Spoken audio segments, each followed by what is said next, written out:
আর ওই যে ঘরটা দেখা যায় ব্রিজের মাথায়, ওখানে বিএসএফ আছে। ওই যে দূরে যে রেল সেতুটি দেখা যাচ্ছে, এই রেল সেতুটি একসময় ভারতকে বাংলাদেশের সাথে সংযোগ করেছিল, অর্থাৎ বাংলাদেশের মোগলহাট এবং ভারতের গীতলদহের মধ্যে সংযোগকারী।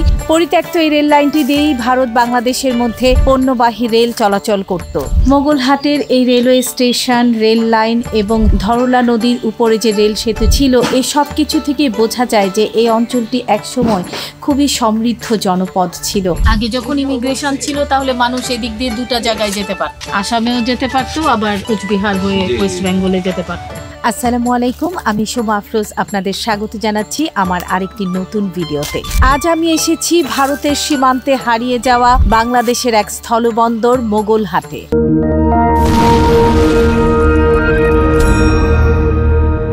মোগলহাটের দূরত্ব লালমনিরহাট শহর থেকে মাত্র 10 কিলোমিটার।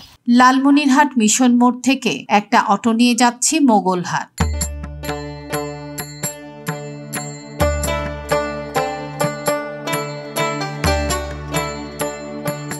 শহর ছেড়ে যখন মোগলহাট যাওয়ার রাস্তায় উঠলাম, আশেপাশের দৃশ্য দেখে একেবারে মন জুড়িয়ে গেল।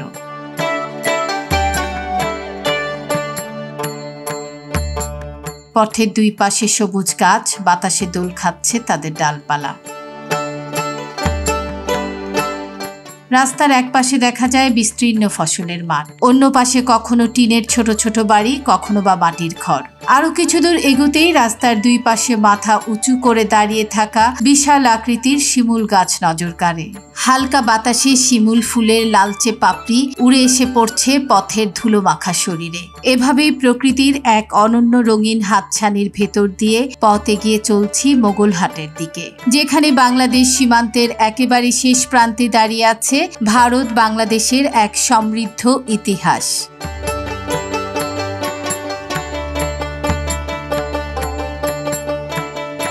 এখন যে বাজারটি পার হচ্ছি, এটি মোগলহাট বাজার, আর মাইল 2 গেলেই মোগলহাট স্থলবন্দর বা জিরো পয়েন্ট।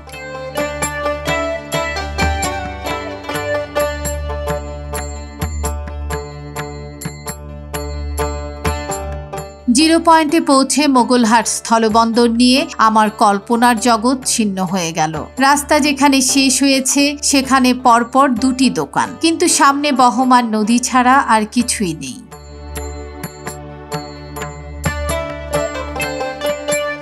একটি দোকান ঘেঁষে মাইল ফলক দেখতে পেলাম, যেখানে লেখা মোগলহাট পোর্ট 0 কিলোমিটার। আর একটু সামনে এগিয়ে গিয়ে দেখলাম রাস্তাটি যেখানে শেষ হয়েছে সেখানেই নদীর পার। এই নদীটির নাম হলো ধরলা। ভাবুন একবার, ঠিক এই জায়গায় এক সময় ছিল স্থলবন্দর। সরগরম ছিল মানুষের কোলাহলে, পণ্যের লেনদেন আর এক দেশ থেকে আরেক দেশে যাতায়াতের যাত্রী পারাপারে। ধরলা নদীর তীব্র স্রোতে হারিয়ে গেছে এক সময়কার জমজমাট স্থলবন্দর এই মোগলহাট। এখানকার রেলপথ ধরে চলত ভারত বাংলাদেশের মধ্যে চলাচলকারী ট্রেন। ভিসা পাসপোর্ট হাতে মানুষ সহজেই পারাপার করত দুই দেশের সীমানা। না, নদী ছিল না, সরেজমিন ছিল। নদী ছিল না? না। তাহলে কি হয়েছিল আসলে, কেমন করে হলো এটা? নদী চাপি গেছে বগল, মনে করেন ওই পুরান দল্লা ছাড়িয়া নতুন দল্লা আসি গেছে, আসিয়ার পর 3 ভাগ চলে গেছে। ভারত বাংলাদেশের সংযোগকারী এই রেল লাইনটি এখন শুধুই অতীত স্মৃতি। পেছনে ধরলা নদী, এখান দিয়ে এখন কোনো রেল চলাচল করে না, আর রেল লাইনের সামনের অংশটি বিলীন হয়ে গেছে ধরলা নদীতে।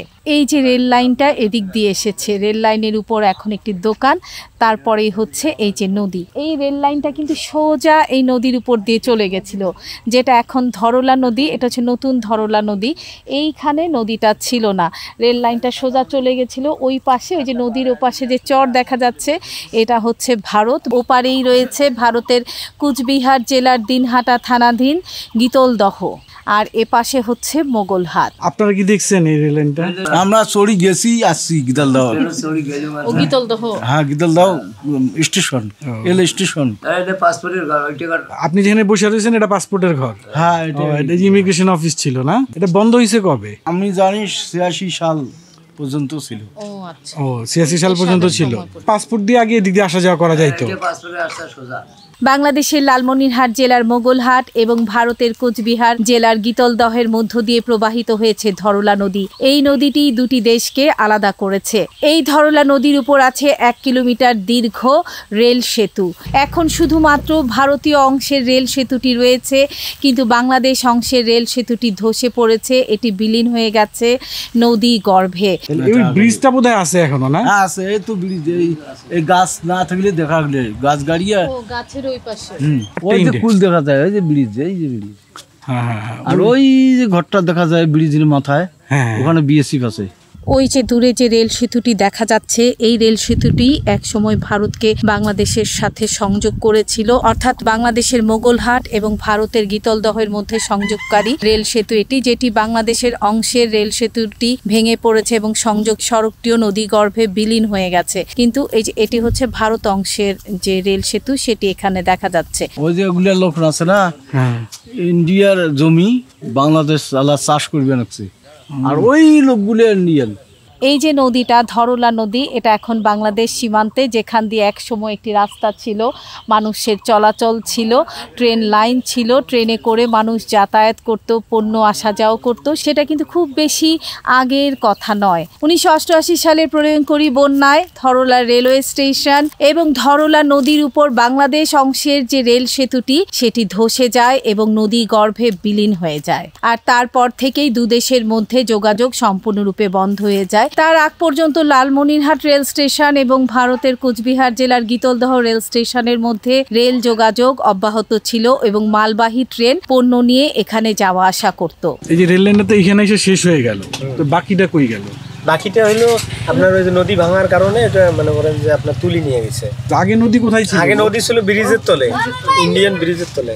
ভাঙার কারণে রেল লাইন গুলো তুলি নিয়েছে, ওদের গুলো ওরা তুলি নিয়েছে, বাংলাদেশের গুলো বাংলাদেশ তুলে নিয়ে গেছে।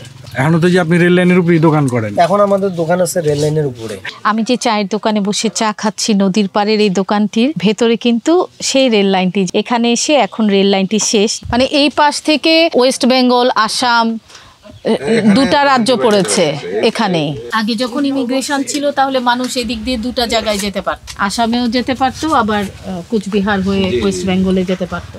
যে রেল লাইন এক সময় দুই দেশের বন্ধুত্বের সেতু ছিল, তা আজ কেবলই একটি বিস্তৃত অধ্যায়। বন্দর, বাজার, জনসমাগম সবই হারিয়ে গেছে সময়ের করাল গ্রাসে। স্মৃতি হিসেবে এখনো আছে সেই রেল লাইন। স্থানীয়দের সাথে কথা বলে জানতে পারলাম, কাছেই আছে মোগলহাট রেল স্টেশন প্ল্যাটফর্ম। খুঁজতে চললাম লুকিয়ে থাকা সেই অতীতকে। এই যে দেখুন রেল লাইন, আর রেল লাইনের উপরেই তৈরি হয়ে গেছে ঘর।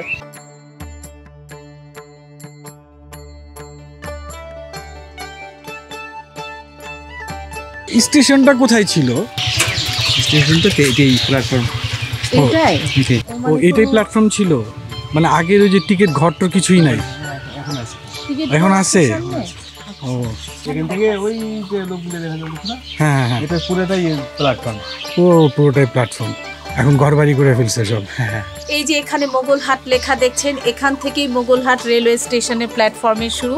যদিও এখানে এখন প্ল্যাটফর্ম বলতে কিচ্ছু নেই, একটি গ্রাম, গ্রামের মাঝ দিয়ে শুধু রেল লাইনটা দেখা যাচ্ছে। তা থেকে ধারণা করা যাচ্ছে যে এখানে এক সময় রেলওয়ে স্টেশন ছিল। তবে শুনেছি সামনে টিকিট ঘর আছে, সেটাই দেখে আসি। যখনই মোগলহাট বন্দরটি চালু ছিল, চেকপোস্ট, ইমিগ্রেশন ছিল, তখন এখানে অনেক মানুষের আনাগোনা ছিল।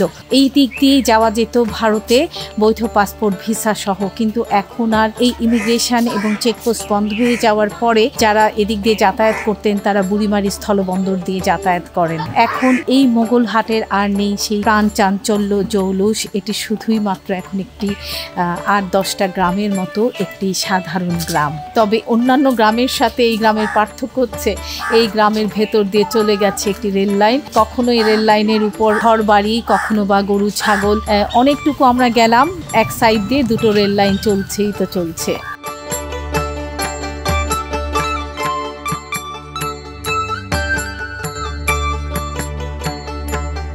এখানে রেল লাইনের উপর একটি গোয়াল ঘর, বেশ কিছু গরু রয়েছে। আসলে এটা একটা পুরোপুরি নিরেট গ্রাম। পার্থক্য শুধু এই যে গ্রামের মাঝ দিয়ে চলে গেছে দুটি রেল লাইন।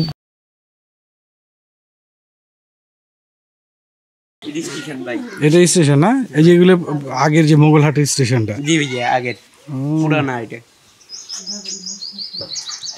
এই হচ্ছে মোগলহাট রেলওয়ে স্টেশন, যেটি একেবারেই ভেঙে পড়েছে। শুধু একটু লাল ইটের কিছু দেয়াল এখন রয়েছে, আর তেমন কিছু অবশিষ্ট নেই। ব্রিটিশ আমলে নির্মিত এই মোগলহাট রেলওয়ে স্টেশনটির কিছু অংশ এখনও টিকে আছে, একেবারেই ভগ্নদশা। আর অপর প্রান্তে হচ্ছে এই যে রেল লাইন। মোগলহাটের এই রেলওয়ে স্টেশন, রেল লাইন এবং ধরলা নদীর উপরে যে রেল সেতু ছিল, এই সব কিছু থেকে বোঝা যায় যে এই অঞ্চলটি একসময় খুবই সমৃদ্ধ জনপদ ছিল, ব্যবসা বাণিজ্যে ছিল অনেক উন্নত। কিন্তু এখন সবই স্মৃতি এবং ইতিহাস। এই যে ছোট জানালাটি দেখা যাচ্ছে, এটি হচ্ছে টিকিট কাটার ঘর, আর এই জানালা দিয়েই একসময় টিকিট কাটা হতো ট্রেনের। কত স্মৃতি জড়িয়ে ছিল এই মোগলহাটের প্রতিটি ইঞ্চিতে। ব্যবসায়ীদের হাকডাক, যাত্রীদের ব্যস্ততা, আর ভালোবাসার মানুষের অপেক্ষার দীর্ঘশ্বাস, সব মিলিয়ে এক অপূর্ব ইতিহাস গড়েছিল এই জায়গাটি।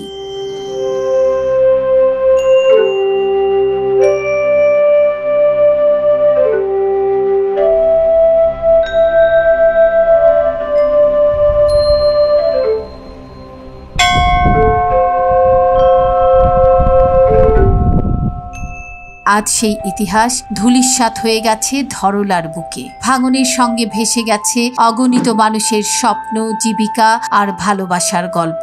তবু কি মোগলহাটের স্মৃতি একেবারেই হারিয়ে যাবে? হয়তো নয়। এখনো প্রবীণদের কণ্ঠে ফিরে আসে সেই সুদিনের কথা, সেই গৌরবের দিনগুলোর কথা। এখনো কেউ কেউ দাঁড়িয়ে থাকেন সেই পুরনো পথের ধারে, যেন ফিরে আসবে হারানো ট্রেন, ফিরে আসবে সেই স্বর্ণালী দিন। কিন্তু বাস্তব বড় নির্মম। মোগলহাট আজ শুধুই ইতিহাসের পাতায় বন্দী এক নিঃসঙ্গ নাম। মোগলহাট নামটিও কিন্তু বেশ চমকপ্রদ।